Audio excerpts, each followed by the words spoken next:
సంఘం ఎప్పుడు ఎలా ఉండాలి అంటే చంద్రబింబం అంత అందము కలది, సూర్యుని అంత స్వచ్ఛతా కళలను గలదై, వ్యూహిత సైన్య సమభీకర రూపము కలిగిన ఈ 3 లక్షణాలు కలిగినదే సంఘము. సంఘము ఎప్పుడు కూడా చూడముచ్చటగా, వింతగా, అందంగా, అసలు వీళ్ళేంటి మరి రాత్రి ప్రార్థన అంటారు, పొద్దున ప్రార్థన అంటారు, ఎప్పుడంటే అప్పుడు ప్రార్థన అంటారు, ఉపవాసాలు అంటారు, ఇంట్లో ఏమీ లేదంటారు, కానీ మళ్ళీ సంతోషంగా అక్కడికి వెళ్ళి చప్పట్లు కొడతారు, దేవుని అందే ఆనందిస్తారు. ఇట్లా ఒక వింత కలగాలి ఎవరికి? లోకానికి, చూచుచున్న వారికి. సంఘమైనటువంటి మనల్ని చూడగానే ఒక వింతగా, ఒక ముచ్చటగా, అమ్మ సంఘం అంటే వీళ్ళలాగా ఉండాలి. మహానయుము అంతా వింతైనదా? ఏంటి మహానయములో ఉన్నటువంటి వింతేంటి? ఆదికాండము 32వ అధ్యాయము మొదటి 2 వచనాలు. యాకోబు తన త్రోవను వెళ్ళుచుండగా దేవదూతలు అతని ఎదుర్కొనిరి. యాకోబు వారిని చూచి ఇది దేవుని సేన అని చెప్పి ఆ చోటికి మహానయుము అను పేరు పెట్టాను. మహానయుము అనగా కింద ఫుట్నోట్లో ఉంది 2 సేనలు అని రాయబడి ఉంది. ఇప్పుడు యాకోబుకు 2 సేనలు ఉన్నాయంట, 2 పరివారములు ఉన్నాయంట. ఈ 2 సేనలతో ఆయన తిరిగి వస్తున్నాడు. వెళ్ళేటప్పుడు ఖాళీ చేతులతో వెళ్ళాడు, తిరిగి వచ్చేటప్పుడు 2 సేనలుగా వస్తున్నాడు. దేవుని సన్నిధికి వచ్చినటువంటి నీవు ఖాళీ చేతులతో వచ్చినప్పటికీ దేవుడు నీవు మొయ్యలేనంత ఆశీర్వాదం ఇస్తాడంట. హల్లెలూయా! నువ్వు మొయ్యలేనంత ఆశీర్వాదం. ఈ 2 సేనలు ఇంకా దేనికి సాదృశ్యంగా ఉన్నాయంటే ఆదికాండం 28వ అధ్యాయంలో 12వ వచనం. అప్పుడతడు ఒక కల కనెను, అందులో ఒక నిచ్చెన భూమి మీద నిలుపబడి ఉండెను, దాని కొన ఆకాశమునంటెను, దాని మీద దేవుని దూతలు ఎక్కుచూ దిగుచూ నుండిరి. చాలమ్మా ఇక్కడ చూసుకున్నట్లయితే మరి యాకోబు కలలో ఒక నిచ్చెన కనిపిస్తుందంట, నిచ్చెన యొక్క కొన భూమి మీద ఉందంట, ఇంకొక కొన ఆకాశము కంటి ఉందంట. ఈ యొక్క నిచ్చెన కంట ఎక్కుతూ దిగుతూ ఉన్న 2 సమూహాలు కనిపిస్తున్నాయి. హల్లెలూయా!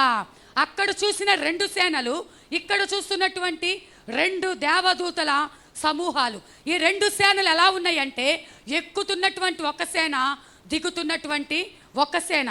ఎక్కుతున్న సేన ఏం చేస్తుంది అంటే ఇక్కడి నుంచి మీ ప్రార్థనను, ఇక్కడి నుంచి మీ కన్నీటిని, ఇక్కడి నుంచి మీరు పెడుతున్న మొర్రను, మీ అవసరతలను, మీకు ఏ అక్కర్లు ఉన్నాయో ఇక్కడి నుంచి వెళ్తున్న ఒక సేన మీ దగ్గర నుంచి మోసుకొని వెళ్తుందంట. దిగుతున్న సేన ఆ పరలోకము నుండి మీకు జవాబు తీసుకొస్తుందంట. హల్లెలూయా! ఆ పరలోకము నుండి దేవుడు మీకు ఇచ్చే జవాబు, మీకు సమాధానం, మీ కన్నీటికి బదులుగా నాట్యాన్ని, మీ కన్నీటికి బదులుగా సంతోషాన్ని, మీరు ఏదైతే దేవుని సన్నిధిలో మొర్ర పెడుతున్నారో ఆ మొర్రకు జవాబును దేవుడు మీకోసం ఇవ్వటానికే ఈ 2 సేనలకు గుర్తు. ప్రార్థించే సంఘముగా ఉండాలి, ప్రకటించే సంఘముగా ఉండాలి. హల్లెలూయా! అప్పుడే మహానయుము అంతా వింతైనదా? ఈమెలో ముచ్చట పుట్టించేది ఏది? ఈ సంఘంలో ముచ్చట పుట్టించేది ఏది? ఈ సంఘమమ్మ ఎల్లప్పుడూ ప్రార్థిస్తున్న సంఘం. నిజమే ఇక్కడ పేదవాళ్లే, నిజమే ఇక్కడ కష్టం చేసుకునే వాళ్ళే, నిజమే ఇది చిన్న గుంపే, ఇది చిన్న మందనే. కానీ ఆ సంఘము చిన్న మందగా ఉన్నప్పటికీ రహస్యంగా చేసే ప్రార్థనలు బహిరంగంగా జవాబు వస్తాయి. హల్లెలూయా! లోకమంతా అనుకోవాలి అది చిన్న సంఘమే, ఒక మూల ఉన్న సంఘమే, కానీ అక్కడ చేస్తున్న ప్రార్థనలు నిత్యము దేవుని దగ్గరికి ధూపం వేస్తూ ఉంటారు. వారు ఎప్పుడు దేవుని దగ్గరికి ఎక్కిపోతూ ఉంటారు. ప్రార్థించిన ప్రతిసారి నువ్వు నిచ్చెన ఎక్కుతున్నట్టు. ఎక్కడికి? ఆ పరలోకమునకు, దేవునిని కలుసుకోవడానికి. ప్రార్థించిన ప్రతిసారి కూడా, ప్రార్థించినటువంటి ప్రతిసారి నువ్వు కన్నీరు కార్చి దేవునిని తెలుసుకోవాలి, దేవునిని చూడాలి. ఆయన దగ్గర కృంగిపోయి ఉంటావు, అనేక సందర్భాలలో నలిగిపోయి ఉంటావు, వేసారిపోయి ఉంటావు, నా వల్ల కాదు అనుకుంటూ ఉంటావు. కానీ దేవుని దగ్గరికి నువ్వు ప్రార్థిస్తూ ఉంటే నీ ప్రార్థన అంట మెట్లు ఎక్కుతూ ఎక్కుతూ ఎక్కుతూ దేవుని దగ్గరికి వెళుతుందంట. ఎంత వేగంగా అయితే ఆ మెట్లు ఎక్కుతూ వెళ్ళిందో అంతే వేగంగా దేవుడు నీకు సమాధానం ఇస్తాడంట. హల్లెలూయా! కాబట్టి ప్రార్థన చెయ్యటం మాత్రమే కాదు, దేవుని ప్రేమను, మా దేవుడు ఇదిగో అమ్మా ఇలా చెప్తున్నాడు, మా దేవుడు నీకు ఈ సమాధానం ఇచ్చి ఉంటున్నాడు, ఇదిగో నువ్వు దేవుని సన్నిధికి రా, నీకు విడిపించబడతావు, నువ్వు బంధకాల నుంచి విడిపించబడతావు అని ప్రకటన చేసే సంఘముగా ఉండాలి. హల్లెలూయా. లోకానికి నువ్వేం చేయాలి? ప్రకటించాలి. ఇదిగో ఆయన రాకడ సమీపముగా ఉన్నదమ్మా. ఇంకా నువ్వు పాపంలో ఉంటే కుదరదు, ఇంకా నువ్వు పాపంలో ఉంటే కుదరదు. నీ బంధకాలు విడిచిపెట్టి నువ్వు రా, దేవుని దగ్గరకు వస్తేనే నీకు క్షేమము కలుగుతుందమ్మా. నువ్వు ప్రార్థించే బిడ్డగా ఉంటున్నావా? ప్రకటించే బిడ్డగా ఉంటున్నావా? ఈ 2 లక్షణాలలో ఏది లేకపోయినా నువ్వు దేవునికి ముచ్చట పుట్టించవంట. నీలో స్పెషల్ ఏమీ లేదంట. నీలో స్పెషల్ ఉంటేనే రాకడకు ఎత్తబడే గుంపులో ఒక మంచి క్వాలిఫికేషన్ అన్నట్టు. నీలో ఒక ముచ్చట కలగాలి. అమ్మ ఎంత మంచి వాళ్ళమ్మ వీళ్ళు. మాసిదోనియా సంఘం ఉందంటండి. మాసిదోనియా సంఘము కడు పేదరికం కలిగిన సంఘం అంట. కానీ ఆ సంఘంలో స్పెషాలిటీ ఏంటంటే వాళ్ళు పేదవాళ్ళు అయినప్పటికీ ఇచ్చే విషయంలో దాతృత్వం కలిగిన వారంట, ఆదరించే విషయంలో ప్రేమ కలిగిన వారంట, ఎవరినైనా బలపరుస్తారంట, సేవకుల్ని పోషిస్తారంట, సేవకులకు సహకారంగా ఉంటారంట. ఇలాంటి లక్షణాలు ఎవరి దగ్గర ఉంటాయో ఎత్తబడే గుంపుకు ఒక క్వాలిఫికేషన్. కేవలం ఇచ్చేదే కాదు, ప్రార్థన చెయ్యాలి, ప్రకటన చెయ్యాలి. ఈ 2 లక్షణాలు నిశ్చయముగా మనలో కలిగి ఉండాలి. హల్లెలూయా. ఇంకా మనం చూసుకున్నట్లయితే మరి వింత కలగాలి. దేవునికి ఇప్పుడు ఒక వింతైనటువంటి అనుభవం మన సంఘాన్ని చూసినప్పుడు కలగాలి. అయితే పరిశుద్ధ గ్రంథంలో కొన్ని వింతలు ఉన్నాయి, కొన్ని వింతలు. ఆ వింతలు ఏంటో దేవుడు ఆ వింతల నుంచి మనం ఎలా ఉండాలని కోరుకుంటున్నాడో మనం చూసుకున్నట్లయితే నిర్గమాకాండము 3వ అధ్యాయము మనకు తెలిసిన లేఖన భాగాల్లో నుంచి మనం చూసుకుందాం. నిర్గమాకాండం 3వ అధ్యాయము 3వ వచనం. అప్పుడు మోషే, ఆ పొద ఏల కాలిపోలేదో నేను ఆ తట్టు వెళ్ళి ఈ గొప్ప వింత చూచేదని అనుకునేను. ఏంటంట వింత? అక్కడ పొద కాలిపోతుందంట. ఏంటి పొద కాలిపోతుంటే దాంట్లో వింతేమీ లేదు. కానీ కాలిపోతున్న పొద రాలిపోలేదు. పొదలో నుంచి ఒక్క ఆకు కూడా రాలిపోలేదంట. మండుతూనే ఉంది, మండుతూనే ఉంది. సపోజ్ ఈ చెట్టు ఉందనుకోండి, ఈ చెట్టు మండుతూ ఉందనుకోండి, ఎంతసేపు ఒక 5 నిమిషాలు లేదా ఒక 10 నిమిషాలు మండి ఇది మాడి మసైపోతుంది. ఎంత పెద్ద చెట్లైనా నిప్పు అంటుకున్నాయంటే ఆ చెట్లు కాలి కాలి కాలి ఒకవేళ బలంగా ఉన్న చెట్టు అయితే 1 గంట సేపు కాలిద్దేమో. ఒకవేళ బాగా బలంగా స్టాండర్డ్గా ఉన్న చెట్టు అయితే ఇంకో 2 గంటలు. కానీ ఎంతసేపు చూస్తున్నా కాలి ఒక ఆకు కూడా, అది పొద, అది ఎండిపోయిన తుప్పలు, లేకపోతే ఒకవేళ పచ్చడి చెట్టు అయినా అవి ముళ్ళ తుప్పలు ఎలా ఉంటాయి? అంటు పెట్టంగానే వెంటనే కాలిపోతాయి. కానీ అది కాలుతుంది కానీ ఏది రాలిపోలేదు. ఈ గొప్ప వింతేంటో చూద్దాము అనుకున్నాడంట. ఇక్కడ మనం ఆగి పరిశీలన చేస్తే ఆ యొక్క పర్వతం మీద ఉన్నటువంటి పొద, ఆ పర్వతము, ఆ హోరేబు కొండ దేనికి సాదృశ్యంగా ఉంది అంటే దేవుని సంగమునకు సాదృశ్యంగా ఉంది. హల్లెలూయా. ఆ యొక్క పర్వతము, ఆ హోరేబు కొండ దేవుని సంగమునకు సాదృశ్యంగా ఉన్నాయి. దాంట్లో ఉన్న పొదలున్నాయి చూసారా? ఆ ఒక్క పొదే కాదు, అనేకమైన పొదలున్నాయి. ఆ పొదలే మనమంట, విశ్వాసులమైనటువంటి మనము. అయితే ఈ పొదను మండుతుంది చూసారా? ఇది అగ్ని ఉంది చూసారా?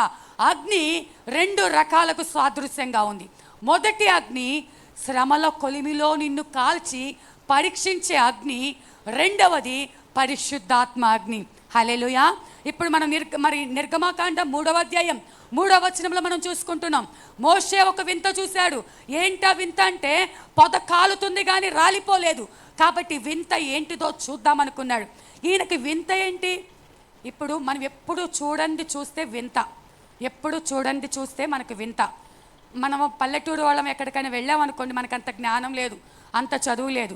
నేను మరి ఢిల్లీ వెళ్ళేటప్పుడు, దుబాయ్ కూడా కాదు కానివ్వండి, ఇక్కడి నుంచి మొదట నేను ఢిల్లీ ఫ్లైట్లో వెళ్ళాను, అక్కడి నుంచి దుబాయ్ వెళ్ళా. కొంచెం ఎక్స్పీరియన్స్ వచ్చాక దుబాయ్ ఫ్లైట్లో ఎలా ఉంటుందో అర్థమైంది.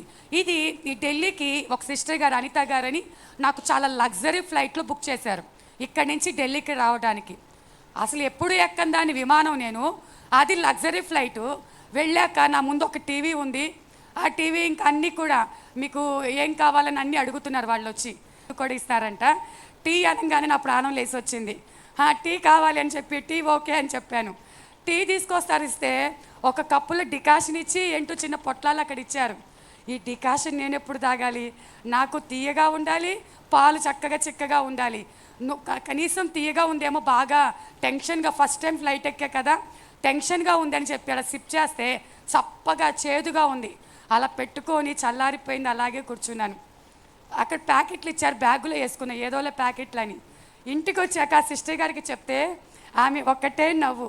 అది కట్ చేసి దాంట్లో షుగర్ ఒక ప్యాకెట్లో, పాలది క్రీమ్ ఒక ప్యాకెట్లో ఉంటుంది, అది కట్ చేసి దాంట్లో కలుపుకొని తిప్పుకొని మీరు టీ తాగాలండి అని చెప్పింది. అది తెలియని నాకు అది వింతగా అనిపించి, టీ అంటే ఇలాగే ఉంటుందా, ఈ డికాషన్ నేను తాగాల అనుకొని ఆ టీ వద్దు అనుకొని పక్కన పెట్టుకున్నా. ఆ తర్వాత కొంచెం ఎక్స్పీరియన్స్ వచ్చి దుబాయ్ ఫ్లైట్ ఎక్కినప్పుడు కట్ చేసుకుని అలాగే కలుపుకున్నా. అయితే అంటే ఎప్పుడు చూడండి, నాకు అది ఎక్కేసరికి ఆ ముందర టీవీ ప్లస్ ఇవన్నీ చూసి వింతగా అనిపించింది. ఎప్పుడు చూడలేదు కాబట్టి, ఎక్కలేదు కాబట్టి. మోషే గారు ఈ యొక్క వింతను ఎప్పుడూ చూడలేదంట. ఆయన సకల విద్య ప్రావీణ్యత కలిగిన వాడు, రాజు కుటుంబంలో పెరిగినవాడు, జ్ఞానవంతుడు, అన్ని విషయాల్లో నేర్పరితనం కలిగిన వాడు. ఆయన రాజు, నాకంటే ఏమీ తెలియదు, ఎప్పుడు ఎక్కలేదు కాబట్టి నాకు వింతగా అనిపించింది. కానీ ఆయనకు అన్నీ తెలుసు. రాజ కుటుంబంలో ఏవి ఎక్కడ ఎలా ఉంటాయో, ఏ ప్రాంతం ఎలా ఉంటుందో, ఏ ఆహారం ఎలా ఉంటుందో సమస్తము తెలిసినవాడు మోషే. కానీ అలాంటి అన్నీ తెలిసిన మోషేకి అది వింతగా అనిపించింది. అయితే ఆ వింతేంటో చూద్దామనుకొని ఆ తట్టు వెళ్దామనుకున్నాడంట.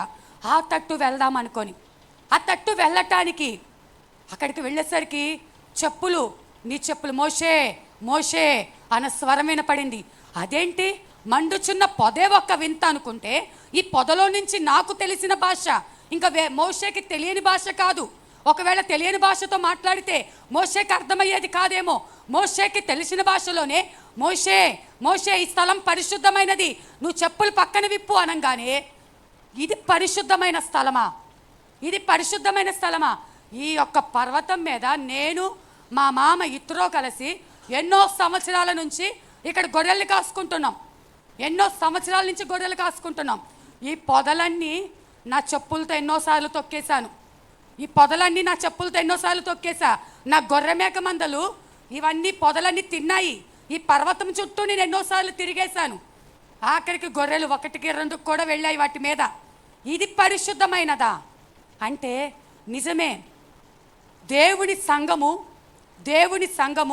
దేవుని సంఘంలో ఉన్న పొదలు మనమని చెప్పాము. కానీ మండుచున్న పొదకి ఒక స్పెషాలిటీ ఉంది. మండుచున్న పొదే వింతైనది. మిగిలిన పొదలు ఎన్నో ఉన్నాయి, కానీ అవి అంటించబడలేదు, అవి మండటం లేదు. మండుతున్న పొద పరిశుద్ధమైనది. వెంటనే మోషే చెప్పులిప్పేసి ఆ పొద ఎదుట నిలబడ్డాడు. పొద ఎదుట నిలబడి అలాగే చూస్తున్నాడు వణికిపోతూ. అయితే అక్కడ జరుగుతున్న సందర్భం ఏంటో తెలుసా? సంఘంలో ఉన్న మనమందరము క్రైస్తవులమే, దేవుని బిడ్డలమే, కానీ అందరము ఆత్మలో మండటం లేదు. అందరికీ ఆత్మలో శక్తి లేదు. ఎవరైతే శ్రమల కొలిమిలో కాల్చబడి శ్రమలను తట్టుకొని నిలబడతారో వారు మాత్రమే ఆ అగ్నితో నింపబడతారు. హల్లెలూయా. రెండవది, పరలోకము నుండి ఒక అగ్ని ఆ యొక్క పొదను కాలుస్తుంది. శ్రమల కొలిమిలో కాల్చబడటమే కాదు, దేవుని అగ్నితో నువ్వు నింపబడినప్పుడు ఇంతకుముందు నిన్ను తొక్కేసిన వారే, ఇంతకుముందు నిన్ను అవమానపరిచిన వారే, నిన్ను లెక్క చేయని వారే, నిన్ను హేళన చేయని వారే, ఇప్పుడు నువ్వేమైపోయావు? ఒక స్పెషల్ పర్సన్ అయిపోయావు. నువ్వు ఒక వింతగా మారిపోయావు. ఏంటి, ఇన్నాళ్ళు మనకు తెలిసిన వాడే కదా, వీళ్ళే కదా, ఈ అమ్మాయే కదా, ఏంటి ఇప్పుడు పాస్టర్ అయిపోయిందా అని దేవుడు మనలోకి వస్తే, ఒకప్పుడు చనిపోవలసిన దానను కానీ దేవుడు మనలోకి వస్తే, ఒకప్పుడు యోగ్యత లేని దానను కానీ దేవుడు మనలోకి వస్తే, ఒకప్పుడు అందరి చేత తృణీకరించబడిన జీవితం, త్రోసివేయబడిన జీవితం, ముక్కుకి గుడ్డడ్డు పెట్టుకొని తొంగి చూసిన జీవితం నాది. దగ్గరకు వచ్చి పలకరించే దిక్కులేక చావు బ్రతుకుల మధ్య నేను అలా కొనవుపిడితో ఉంటే 18 సంవత్సరాల వయసులో ఏ ప్రేమకు నోచుకోలేక ఎవరు నన్ను వచ్చి పలకరిస్తారా అని చావు బ్రతుకుల మధ్య మంచం మీద కొట్టుమిట్టాడుతున్న నా దగ్గరకు ఏ ఒక్క మనుష్యుడు రాలేదు. అప్పుడు ఈ దేవుడు ఒకప్పుడు త్రొక్కబడినటువంటి తుప్పనే, పనికిరాని తుప్పనే, అందరి చెప్పుల చేత త్రొక్కబడిన దాననే, అందరి చేత అసహించబడిన దాననే. కానీ దేవుడు ఎప్పుడైతే మనలోకి వచ్చాడో మన స్థితి మారిపోతుంది. హల్లెలూయా! మన పరిస్థితి మారిపోతుంది. ఎన్నిక లేని పెంట కుప్ప మీద పురుగు కంటే అసహ్యమైన నా జీవితం ఎప్పుడైతే దేవుడు నాలోకి వచ్చి నన్ను దర్శించాడో ఇప్పుడు ఒక ఘనమైన పాత్రగా నిలబెట్టి ఉంటున్నాడు. హల్లెలూయా! ఇది కేవలం నా జీవితంలోనే కాదు, మీ అందరి జీవితాలలో దేవుడు ఎరగకి ముందు, దేవుని శక్తిని మీరు పొందక ముందు, ఏదో వస్తున్నాం వెళ్తున్నాం నామకార్థంగా వచ్చి వెళ్ళినంత మాత్రాన మీ జీవితాల్లో కార్యాలు జరగవు. హోరేబు పర్వతం మీద అనేక పొదలున్నాయి, కానీ ఏ పొదకు అంత విలువ లేదు. మండుతున్న పొద దగ్గరే అది అతి పరిశుద్ధమైన స్థలం. ఇది పరిశుద్ధమైన స్థలం, మోషే చెప్పులిప్పి పక్కకి వెళ్ళు, నువ్వు చెప్పులిప్పిరా అని అంటున్నారు. దేవుడు నిన్ను అంత పవిత్రంగా, అంత పరిశుద్ధంగా నిన్ను చూడాలి అంటే దేవుని అగ్ని నీలో మండాలి. హల్లెలూయా! అలాంటి అగ్ని అనుభవంలోకి నువ్వు నిలబడుతున్నావా? అంత పరిశుద్ధంగా నువ్వు మార్చబడటానికి సిద్ధంగా ఉన్నావా? ఆయన అగ్ని రాకముందు ఒకలాగా ఉంటుంది మన జీవితం.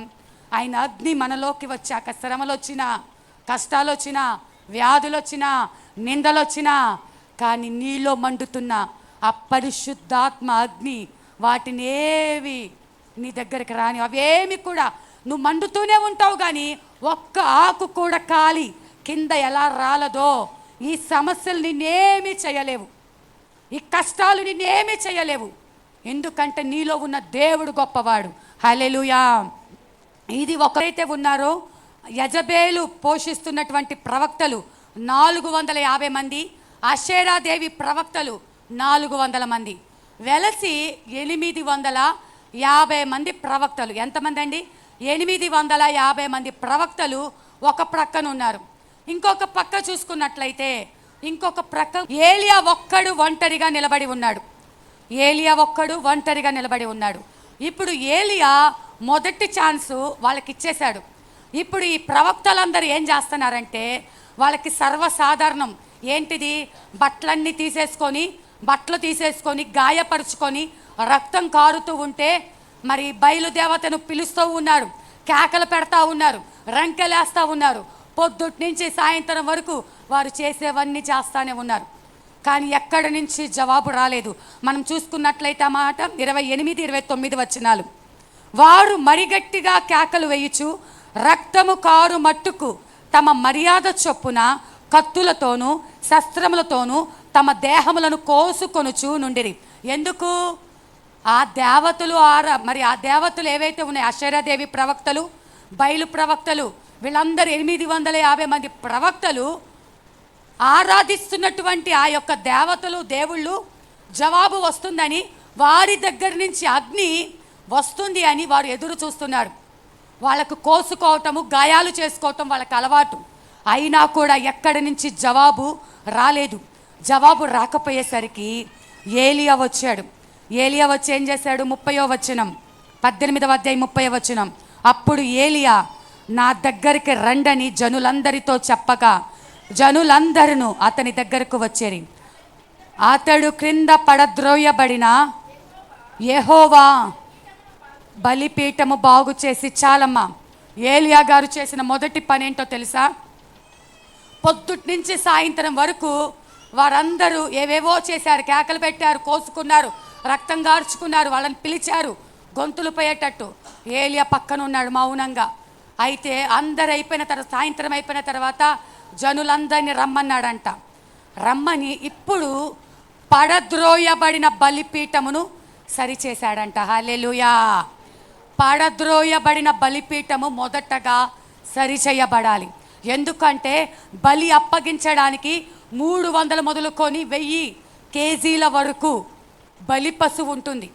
బలి పశువు బలి ఇవ్వటానికి దాని మీద పెట్టి ఊరికి బ్రతుకున్న దానిని పెట్టామనుకోండి, అది ఎగిరెగిరి పడుతుంది, ఎంతమందినైనా తోసేస్తుంది. ఆ బలిపీఠం మీద పెట్టి ముక్కలు ముక్కలుగా నరకాలి.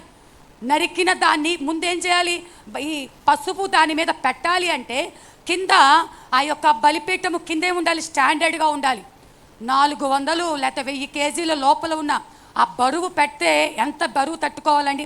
ఫౌండేషన్ ఎంత గట్టిగా ఉండాలి? అది పెట్టాలి అంటే ముందే ఉండాలి, బలిపీఠము స్ట్రాంగ్గా ఉండాలి. ఈ పశువును బలి అప్పగించాలి అంటే, బలి అర్పించాలి అంటే కింద రాళ్ళు సరిచేయబడాలి. ఏలియా మొదటి చేసింది అదే. ఆ రాళ్లను సరిచేయబడటానికి, ఆ రాళ్లను సెట్ చేయడానికి ఏవైతే ఉన్నాయో ఆ రాళ్ళన్నిటిని సమకూరుస్తూ ఉన్నాడంట. ఏంటి ఆ రాళ్ళు అంటే, విశ్వాసం అనే రాయి, ఏకాంత ప్రార్థన అనే రాయి, ఉపవాస ప్రార్థన అనే రాయి, దేవుడి పరిచర్య అనే ఒక రాయి, ఇలా ఒక్కొక్కటి వాక్యం అనే ఒక రాయి. ఈ రాళ్ళు నువ్వు సరిగ్గా ఉండాలి. నువ్వు దేవుని పని చేసే ముందు, దేవునికి బలి అర్పణ అయ్యే ముందు ఈ రాళ్ళు నీలో ఉండాలి. రాళ్ళు సరిగ్గా లేకుండా నేను బలి అర్పించేస్తా అంటే వాళ్ళలాగే అవుతుంది. అయితే ఈ పైన రాళ్ళు సరిచేయబడటానికి ముందు కింద మరి లోతుకు తీస్తారంట. అక్కడ మనం చదువుకుంటే ఆ లోతుకు తీసి అక్కడ లోతు నుంచి పునాది రాళ్ళు ఉంటాయి. మనం చూసుకున్నట్లయితే హెబ్రీలకు రాసినటువంటి పత్రిక 6వ అధ్యాయము ఆ పునాది రాళ్ళు ఏమై ఉన్నాయో మనం చూసుకున్నట్లయితే మొదటి 2 వచనాలమ్మా. కాబట్టి నిర్జీవ క్రియలను విడిచి మారు మనస్సు పొందుటయు, దేవుని యందలి విశ్వాసమును, బాప్తిసములను గూర్చి బోధయు, హస్త నిక్షేపణయు, మృతుల పునరుద్ధానమును. 6 చాలమ్మ. ఇక్కడేంటి? నిర్జీవ క్రియలను విడిచిపెట్టి ముందు పునాది అపోస్తుల బోధ. నీ పునాది దేని మీద ఉంది? పునాది స్టాండర్డ్గా లేకపోతే ఎంత పెద్ద అన్ని 10 అంతస్తులు నువ్వు కట్టినా, పైకి అందంగా కట్టినా, అలంకరించిన కింద పునాది స్టాండర్డ్గా లేకపోతే అది 10 అంతస్తులైనా 20 అంతస్తులైనా కూలిపోతుంది. నువ్వు పైన ఎన్ని అంతస్తులు కట్టాలి అనుకుంటున్నావో అంతకు తగిన పునాది నీకు ముందు ఉండాలి, అంతకు తగిన ఫౌండేషన్ ఉండాలి. అయితే విశ్వాసివైన నీవు, సంఘమైనటువంటి నీవు ఈ 6 రాళ్లతో పునాది వేసుకోవాలంట. హల్లెలూయా. ఏంటి 6 రాళ్ళు అంటే, మొదటిగా మారు మనసు పొందుటయు. మారు మనసు, అంతకుముందు ఉన్న మనసు కాదు ఇప్పుడు. మేము మనసు మారింది. అంతకుముందు ఉన్న మనసు, ఆ పాపము అంతా విడిచిపెట్టాము, దేవుని యందు విశ్వాసం కలిగి ఉన్నాము, బాప్తిసం గురించి ఇప్పుడు తెలుసుకున్నాము. హస్త నిక్షేపణ చేయి పెట్టి ప్రార్థన చేస్తే ఏమవుతుందో, ఆ తర్వాత మృతుల పునరుద్ధానం. దేవాది దేవుడు ఉన్నాడని, ఈ భూమి మీదకు మన కోసమే గర్భాన పుట్టి ఉంటున్నాడని, ఆయన 3వ రోజు తిరిగి లేచాడని, మన కోసం పరలోక రాజ్యం సిద్ధపరిచాడని నమ్ముతున్నావా? అసలు ముందు నీకు మారు మనసు ఉందా? పాత జీవితాన్ని విడిచిపెట్టావా? పాత జీవితాన్ని విడిచిపెట్టి ఆ యొక్క హస్త నిక్షేపణం అంటే ఏంటి, బాప్తిసం అంటే ఏంటి, నువ్వు ఏ బోధ గుండా ప్రయాణం చేస్తున్నావు? అపోస్తుల బోధ మీద నీ యొక్క పునాది కట్టుకోవాలి. ఎన్ని గాలివానలు వచ్చినా, ఎన్ని వరదలు వచ్చినా, ఈ అపోస్తుల బోధ మీద నీ పునాది కట్టుకుంటే ఆ పునాది ఎప్పటికీ చెక్కు చెదరదంట. హల్లెలూయా. అపోస్తుల బోధ అంటే ఏంటో తెలుసా? ఎవరికి వారము మారి అపోస్తుల బోధ అంటున్నారు. కానీ మనము తెలుసుకోవాల్సిన సంగతి ఏంటంటే, అపోస్తుల బోధ అంటే దేవుడు చెప్పినది చెప్పినట్టు చేయటం. హల్లెలూయా. ఒక ప్రతిష్ఠిత జీవితం కలిగి ఉండటం, ఒక ఉన్నతమైన ఉపదేశం పొందుకోవటం, లోకానికి వేరుగా బ్రతకటం. మన ఆశలు చచ్చిపోవాలి. ఇప్పుడు ఆ బలి పశువు బ్రతికి ఉంటే ఎగిరెగిరి పడుతుంది. నేను అని ఒక అహం చచ్చిపోవాలి. దేవుని ఎదుటకు వచ్చిన మనము, దేవుని సన్నిధికి వచ్చిన మనము, నా కులం, నా మతం, నా ఉద్యోగం, నా స్టాండర్డ్ ఇది, నా గురించి కాదు, దేవుని దగ్గరకు వచ్చిన నేను అనే స్వభావాన్ని చనిపోవాలి. దేవుడు నీకు ఏదైతే చెప్తున్నాడో ఆ చెప్పింది చెప్పినట్టు చేసేవారినే అపోస్తుల బోధలో నడుస్తున్నారంటారు. ఒక్కటి చేసి ఒకటి చేయకుండా ఒక్కొక్కటి స్కిప్ చేసేసుకుంటూ ఇది నేను చేయగలను, ఇది నేను చేయలేను అని నువ్వు కొన్ని పక్కన పెడుతున్నావేమో. అప్పుడు నువ్వు అపోస్తుల బోధలో వెళ్తున్నట్టు కాదు. దేవుడు ఏవైతే చెప్పి ఉంటున్నాడో చెప్పింది చెప్పినట్టుగా చేసేవారిని అది మనం చేయగలుగుతున్నామా? వాక్యం ఎన్నిసార్లు మనం హెచ్చరిస్తున్నా. మేము అపోస్తుల బోధనండి, మేము కూడా అక్కడికి వెళ్తున్నామండి, మేము ఇక్కడికి వెళ్తున్నాం. సంఘాలలో కాదండి, చర్చి పేరుల్లో కాదు, 4 గోడల్లో లేదు. మన ఆత్మీయ జీవితంలో ఉంటుంది బోధ అన్నది. మనలో మారాలి క్రియలు, మనలో మార్పు చెందాలి. ఎన్ని డినామినేషన్స్ అయినా అయి ఉండొచ్చు. ఇశ్రాయేలు ప్రజలు నడిచి వెళ్తూ ఉన్నప్పుడు, వారు అరణ్యంలో 40 సంవత్సరాలు ప్రయాణం చేసినప్పుడు పగలు మేఘస్తంభంలో, రాత్రి అగ్నిస్తంభములో ఎట్టి రీతిగా 40 సంవత్సరాలు నడిపించాడు. ఒక గోత్రం వారికి నేను ఉంటా, ఇంకో గోత్రం వారికి ఉండను అని అలా అనలేదు. 40 సంవత్సరాలు ఇశ్రాయేలు ప్రజలందరికీ పగలు మేఘస్తంభంగా, రాత్రి అగ్నిస్తంభముగా. ఇప్పుడు ఎంతమంది డినామినేషన్స్ అని మనలో మనం కొట్టుకొని అల్లాడిపోతూ ఉన్నాం. మాది గొప్ప అంటే మాది గొప్ప, మాది ఫలానా అనుభవం, మాది ప్రత్యేకమైనది, మాది ఉన్నతమైన ఉపదేశం. కానీ అన్ని సంఘాలలో కూడా విడవబడేవారు ఉంటారు, అన్ని సంఘాలలో ఎత్తబడేవారు ఉంటారు. హల్లెలూయా. ఇది పరిశుద్ధమైనదని కాదు. ఇశ్రాయేలులందరికీ ఆయన పగలు మేఘస్తంభంగా, రాత్రి అగ్నిస్తంభముగా ఎలా నడిపించాడో ఇప్పుడు క్రైస్తవులని పిలువబడుతున్న ప్రపంచంలో ఉన్న ప్రతి క్రైస్తవునికి దేవుడు తోడుగా ఉన్నాడంట. దేవుడు తోడుగా ఉన్నాడు. అయితే ఆ ఉపదేశంలో నిలబడి చివరి వరకు ఎవరు ప్రయాణం చేశారో వారు మాత్రమే ఎత్తబడతారు, మిగిలిన వాళ్ళు విడవబడతారు. సంఘాన్ని బట్టి మనము బేరీజు వేయటం, సంఘాన్ని బట్టి కొలత వేయటము, మాది పరిశుద్ధమైనదనే మనసు మనలో చచ్చిపోవాలి. మనకు కావాల్సింది దేవుడు, దేవుని వాక్యము, ఆ వాక్యం మీద మన జీవితాలు కట్టుకోవటము. అయితే బలిపీఠము చేయబడాలి అంటే పశువు సిద్ధపరచబడాలి. కాబట్టి సిద్ధపరచబడినటువంటి నరకబడినటువంటి పశువు ఆ బలిపీఠం మీద పెట్టి ఉన్నారు. నేను అనేది చచ్చిపోతేనే నువ్వు ముక్కలుగా చేయబడతావు. ఏదైనప్పటికీ నా పిల్లలు, నా భర్త, నా ఉద్యోగము, నా నా నా అని ఏదైతే నువ్వు వేరుబాటు జీవితం జీవిస్తున్నావో అది దేవుని కోసం వేరుబాటు జీవితం జీవించాలి. కానీ నీ గొప్ప కోసము నా వల్లే ఇంత సంఘం దీవించబడింది, నా వల్లే ఇంత వృద్ధి చెందింది అని ఒకవేళ అలాంటి స్వభావం నాలోకి వస్తే దేవుని ఉగ్రత నా మీదకి వస్తుంది. దేవుని యొక్క బలికి నేను పనికిరాని పశువునైపోతాను. దేవుడు అంగీకరించాలంటే ముక్కలు ముక్కలుగా, ముక్కలు ముక్కలు చేయబడాలి. ఎక్కడ ఏ ముక్క, మరి ఎక్కడైనా కొన్నిటికి బల్లి తోక తెగిపడిన కొట్టుకుంటూ ఉంటుంది. శరీరం అంతా అరికాలు మొదలు నడినెత్తి వరకు ముక్కలు చేయబడాలి. ఎక్కడ తోక జాడించడానికి వీల్లేదు, ఎక్కడన్నా అహం పని చేయటానికి వీల్లేదు, ఏ మూలన్నా నీ స్వభావం పని చేయటానికి వీల్లేదు. నీ ఇష్టాలన్నీ కూడా పూడ్చిపెట్టేయాలి. నాకు ఇది ఇష్టమండి, నాకు అది ఇష్టమండి అని చెప్పుకోవటం కాదు. మన ఇష్టాలన్నీ కూడా పక్కన పెట్టేసి దేవునికి ఏది ఇష్టమో అది చెయ్యాలి. హల్లెలూయా. దేవునికి ఇష్టమైనది చెయ్యాలి. అలా చేసినప్పుడు, నువ్వు అలా ప్రార్థించినప్పుడు, ఆ బలిపీఠం మీద నువ్వు సిద్ధపడినప్పుడు నీలో ఇంకా నీ అనే స్వభావం చచ్చిపోతే దేవుని ఆత్మ రావటానికి సిద్ధంగా ఉందంట. ఆయన అగ్నిలో ఆలస్యం లేదంట. పరిశుద్ధాత్మ అగ్ని ఆలస్యం చేయడంట. నేను ఇప్పుడు స్టార్ట్ అయ్యాను, ఇంకా ట్రైన్ దొరకలేదు, బస్సు దొరకలేదు, ఇవి కాదు. ఆయన సిద్ధంగా ఉన్నాడు నీలోకి రావడానికి. అయితే నీవు సిద్ధంగా ఉన్నావా? వధకు సిద్ధపడిన గొర్రె పిల్లవలే ఆయన ఎట్టి రీతిగా మౌనముగా ఉన్నాడు.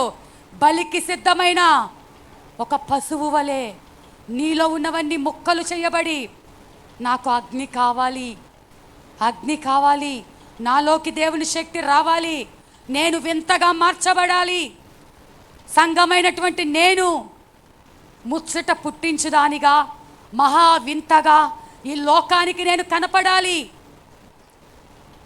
ఒంటి నిండా రోగాలేనమ్మా, ఎప్పుడు దేవుడు దేవుడు అంటది అంటారు చాలామంది. ఎప్పుడు రోగాలే కానీ ఎప్పుడు దేవుడు అంటదని. అన్ని అప్పులున్నాయి, ఏంటి వాళ్ళ దేవుడు ఇంకా అప్పుల నుంచి విడిపించలేదా? ఏంటి ఉద్యోగం లేదంటగా, ఎన్నాళ్ళైంది ఉద్యోగం రాలేదా? దేవుడేం వాళ్ళ సమస్యలు విడిపించలేదా? అనుకునే వాళ్ళని అనుకోని దేవుడైతే నీ జీవితంలో కార్యం చేయటానికి ఆయన సిద్ధంగా ఉన్నాడు. నీ స్థితిని మార్చడానికి ఆయన సిద్ధంగా ఉన్నాడు. నిన్ను ఉన్నతమైన స్థితిలో హెచ్చించడానికి. పడి ఉన్న స్థితిలో నీవు ఉండటానికి ఆయనకి ఇష్టం లేదు.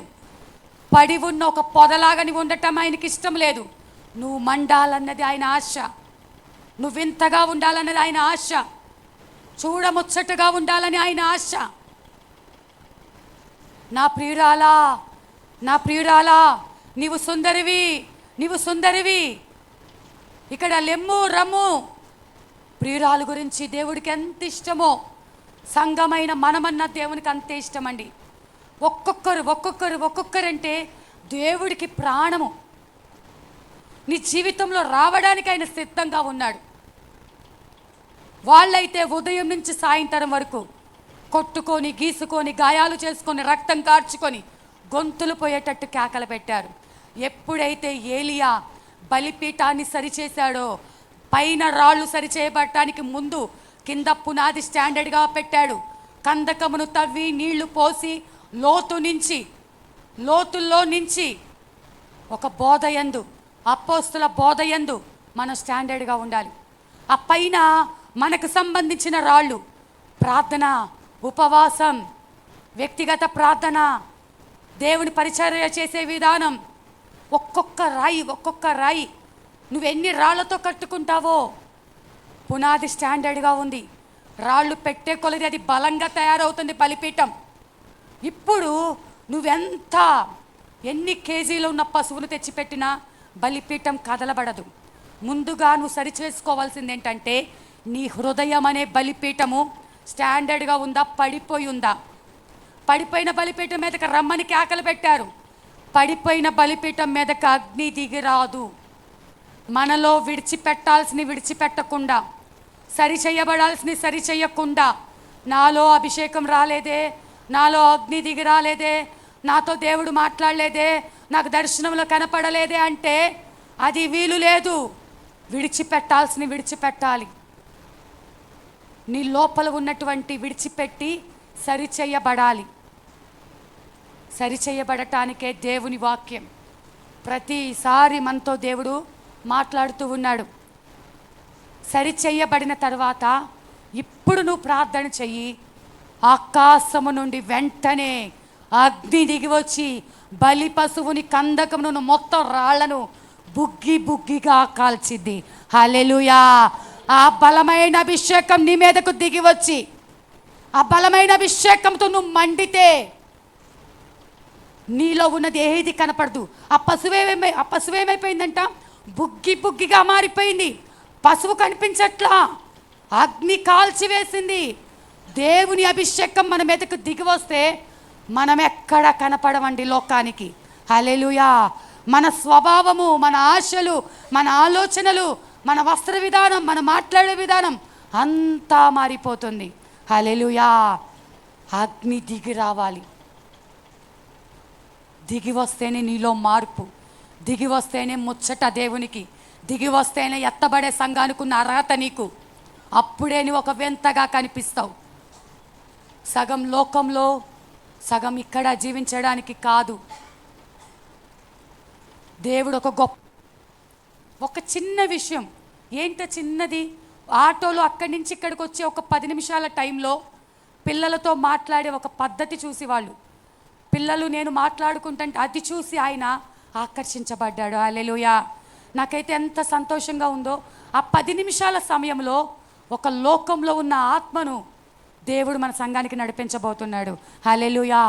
నేను అంటున్నాడు ఇవాళ, ఇప్పుడు రండి, ఇప్పుడు రండి, మీరు ఒక ట్రిప్కి వెళ్ళొచ్చి 8 రండి అంటే, అమ్మ ఈ వారం అంతా గట్టిగా ప్రార్థన చేస్తా, విడిచిపెట్టాల్సినవి ఉన్నాయి, ఈ వారంలో సరిచేసుకొని వచ్చే వారం నేను వాక్యం టైంకి వస్తాను, బాబునైతే పొద్దున్నే మీకు అప్పగిస్తాను, మీ దగ్గర పెట్టుకోండి అన్నాడు. ఆ బాబులో కూడా మార్పునే గమనించా. పోయిన వారం పిలుస్తుంటే పలకకుండా కోపంగా అలా కూర్చున్నవాడు ఈ వారం అక్కడ పరిచర్య చేశాడు. హల్లెలూయా. మనము ఒక వింతగా ఉండాలి, ఒక ఆకర్షణీయంగా ఉండాలి, ఒక ముచ్చట పుట్టించాలి. వీళ్ళేంటి, వీళ్ళు దేవుని పిల్లలు ఇట్లా మనం ఏదో దాన ధర్మాలు చేసి, మనం ఏదో బంగారాలు ధరించి, దేవుని ఆత్మ నీలో మండుతూ ఉన్నప్పుడు, దేవుని అగ్ని నీలో మండుతున్నప్పుడు ఈ వింతేంటో చూద్దామని మోషే అనుకున్న రీతిగా ఎవరూ చూడని ఒక వింత. తింటాకి తిండి లేకపోయినా క్రైస్తవులకు ఉండే లక్షణం దేవుని యందు ఆనందిస్తారు. హల్లెలూయా. మన కళ్ళ ఎదుట 10,000 రూపాయలు చీర కట్టుకుని ఒక వ్యక్తి నిలబడినా దాన్ని బట్టి కృంగిపోడు, కానీ దేవుడిచ్చిన కృపను బట్టి, మాకిచ్చిన వస్త్రమును బట్టి స్తోత్రమని స్తుతించగలిగిన వారే క్రైస్తవులు. హల్లెలూయా. ఉన్న దాన్ని బట్టి కృతజ్ఞత చెల్లించగలిగిన వారే క్రైస్తవులు. లేని దాన్ని బట్టి కుళ్ళుకుంటూ బాధపడుకుంటూ నాకు లేదే అని ఈర్షపడేవారు కాదు. ఉన్న దాన్ని బట్టి నువ్వు దేవునికి కృతజ్ఞత కలిగి ఉంటే దేవుడు నీకేది కొదువుందో అది సహాయం చేస్తాడు. మరి కాబట్టి హోరేబు కొండ మీద ఉన్న అన్ని పొదలు ఒకానొక సమయం వచ్చింది, అగ్ని దిగివచ్చి పొద మండుతూ ఉంటే అది పరిశుద్ధ స్థలముగా మార్చబడింది. పడిపోయిన బలిపీఠం తిరిగి కట్టబడింది, రాళ్ళు సరిచేయబడ్డాయి, అగ్ని దిగి వచ్చింది. నీలో కూడా దేవుని అగ్ని దిగి వస్తే నీవు ఒక వింతగా, పరిశుద్ధంగా, దేవుడు వెంటనే నీ జీవితంలో కార్యం చేయటానికి సిద్ధంగా ఉన్నాడు. అట్టి కృప దేవుడు మనందరికీ అనుగ్రహించునుగాక.